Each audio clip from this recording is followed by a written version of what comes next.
Today we are going to see grade 7 maths chapter 4. Chapter 4 is about ratio, proportion and percentage. So this chapter የምናየው ስለ ratio definition እና ኤግዛምፕሎችን ስለ proportion እና ስለ percentage እንደዛው ኤግዛምፕሎችን እና ዲፊኒሽናቸውን አይተን አንዳንድ ኤክሰርሳይዞችን የምንሰራ ይሆናል። Our learning outcomes will be the first one is define and write ratios in different forms. The second one is simplify ratios correctly. The third one is solve problems involving direct proportion. The fourth one is explain the meaning of percentage. And the fifth one convert between fraction, decimals and percentage. Sixth one or the last outcome will be solving problems on percentage, increase and decrease. So let us start from the meaning of ratios. First, we define ratio and then we are going to do some examples. The first title will be defining the ratio. So in most cases, the ratio,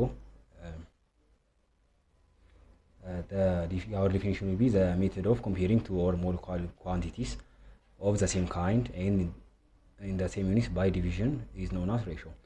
ይህ ማለት ነው ሁለት እና ከዛ በላይ የሆኑ ኳንቲቲዎችን አንድ አይነት የሆኑ ለምሳሌ ሌንግዝ ሊሆን ይችላል ኦር ማስ ተመሳሳይ ዩኒት ያላቸው በማካፈል የምናስቀምጥበት መንገድ ነው ratio. So the symbol to denote the ratio is these 2 points ወይም ሁለት ነጥብ የምንለው ነው.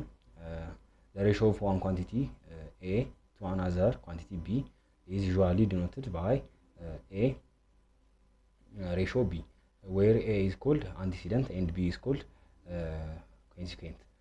So the ratio of A to B can be written as any of the following forms.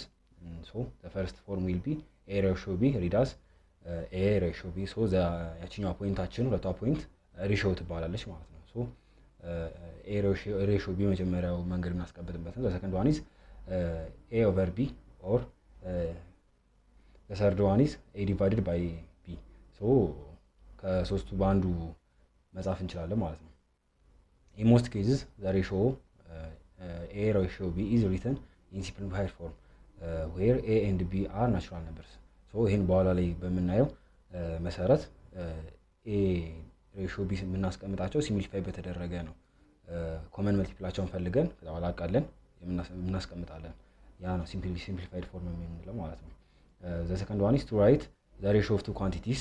The quantities must have the same units of measurement. So ሜዠር የምናደርጋቸው ሬሽዮአቸውን የምንወስዳቸው ነገሮች ሴም ዩኒት ኦር ደግሞ ሴም ኳንቲቲ ሊሆን ይገባል. ፎር ኤግዛምፕል ማስ የምንወስድ ከሆነ በኪሎግራም የተቀመጡ መሆን አለባቸው. ፎር ኤግዛምፕል ሌንግዝ እና ማስን ወስደን ሬሽዮአቸውን መውሰድ አንችልም ማለት ነው. ሶ የሁለት ኳንቲቲዎችን ሬሽዮ ለመውሰድ ኳንቲቲዎቹ ተመሳሳይ ዩኒት ኦፍ ሜዠርመንት ያስፈልጋቸዋል. ኳንቲቲስ ሃቭ ዲፈረንት ዩኒትስ ኦፍ ሜዠርመንት ካኖት ቢ ኮምፔርድ ኢን ዘ ፎርም ኦፍ ሬሽዮ. ratio of quantities have no units. So ratio ያለው ማካፈል ስለሆነ ዩኒቶቹ ሲካፈሉ እርስ በርሳቸው ስለሚጣፉ ዩኒትለስ ይሆናል ማለት ነው. So ምንም ጊዜ ratio ስናስቀምጥ no unit ነው ማለት ነው. For example, the first example, in the class there are 18 boys and 24 girls. What is the ratio of boys to the girls? B, what is the ratio of girls to boys? C, what is the ratio of girls to the total number of students in the class? D, what is the ratio of boys to the total number of students in the class?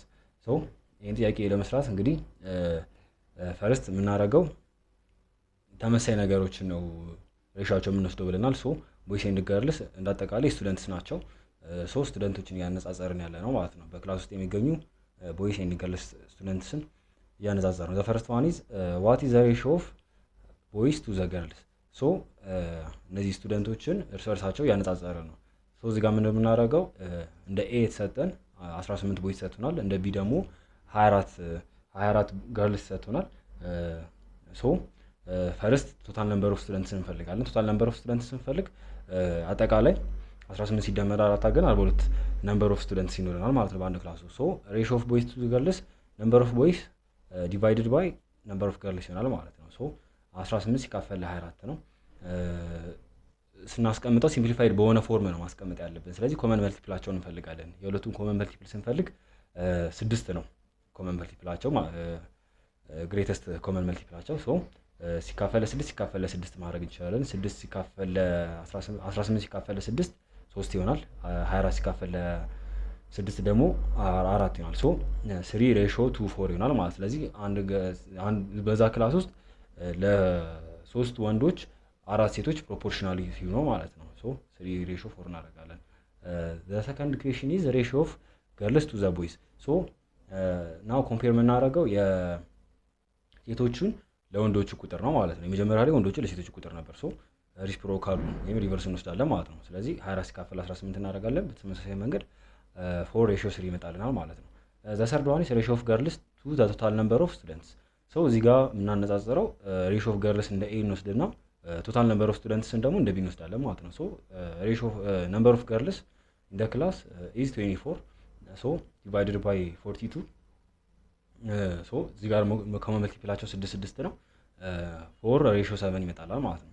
ዘ ፎርዝ ዋን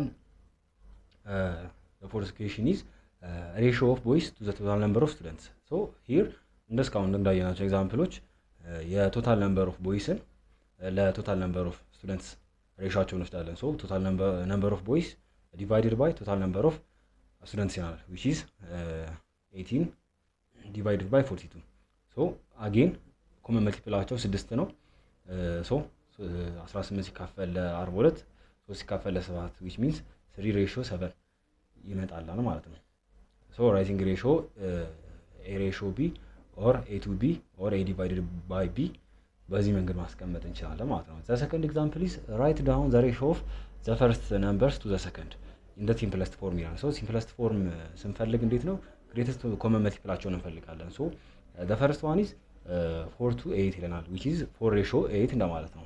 ሶ this is going to be 4 divided by 8 ሶ የነዚህ greatest common multipleቸው ማን ነው የሚሆነው ማለት ነው? 2 ነው I mean 4 ነው ሶሪ 4 ነው። ሶ ሲካፈል 4 ሲካፈል 4 ስናረጋቸው ሁለቱንም 1/2 ይመጣላል which is 1 ratio 2 or 1 divided by 2 ይሆናል 1 to 2 ማለትም እንችላለን።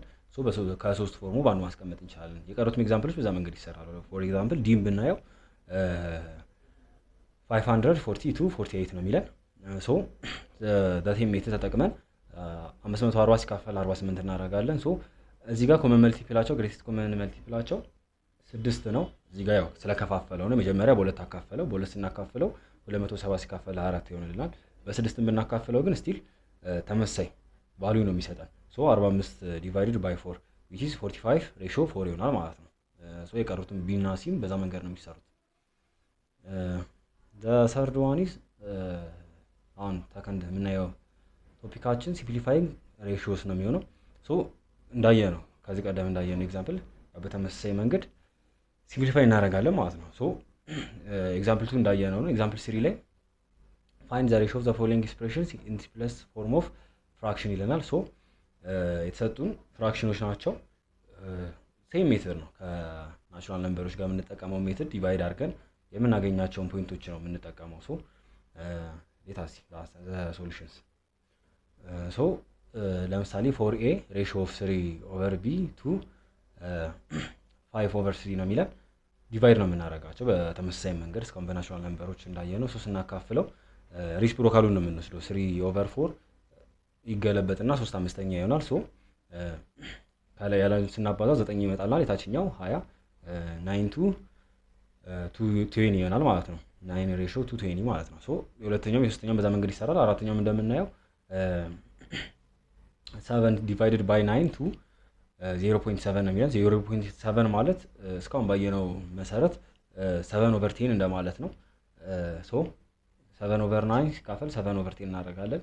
በድጋሚ እንደዚህ ሪስፕሮካሉን እንወስድና 10/9 ይመጣልናል which is 10 ratio to 9 ማለት ነው። ሶ እዚህ ጋር ማስተዋል ያለብን እቺ በቢጫ ሰርክል የተቀመጠችው ላይ a/b divided by c/d ማለት a/b times d/c which is የc/d ሪስፕሮካሉን እንወስዳለን ማለት በተቃራኒ። ሶ ማካፈል የነበረው ማባዛት ይሆንና d/c እንወስዳለን። ሶ በዛ ሜትድ እንሰራለን። እነዚህ ለዲሲማሎች የሚጠቅመን ነው። ለዲሲማሎችና ለፍራክሽኖች የሚጠቅመን ነው። ማስተዋል ያለብን ነው ማለት ነው።